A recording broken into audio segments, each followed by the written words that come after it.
कुछ जंगली शेरों ने मिलकर एक गधे का शिकार किया, लेकिन उनमें से एक शेर ने कहा, इसे मारो मत, मेरे पास इसको लेकर एक बेहतरीन योजना है। उस योजना के तहत शेरों ने गधे को अपने साथ रखा, उसकी देखभाल करके उसका विश्वास जीत लिया।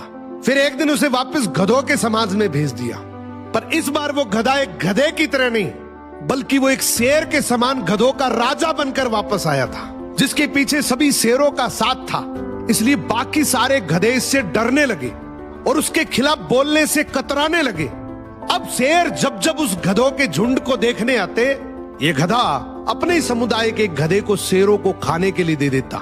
ये गधा गधों के बीच तो एक शेर जितना ताकतवर बन गया था, लेकिन शेरों के बीच वो अब भी एक गधा ही था। ये अपने जैसों पर तो राज करता था, लेकिन ये एक ऐसी ताकत से जुड़ा हुआ था जिससे वो बचकर भाग नहीं सकता था। इसने हजारों मासूम गधों की कुर्बानी दी, सिर्फ ये सोचकर कि इससे मैं और ज्यादा ताकतवर बन जाऊंगा। एक दिन ऐसा आया कि सभी गधों ने एकजुट होकर उसका विरोध किया और ये ठान लिया कि इस बार शेर जब भी शिकार करने के लिए आएंगे तो हम में से कोई नहीं जाएगा, चाहे उसका परिणाम कुछ भी हो। अगले दिन जब शेर आए तो ये गधा अकेला ही खड़ा था, इसके पास कोई दूसरा झुंड नहीं था।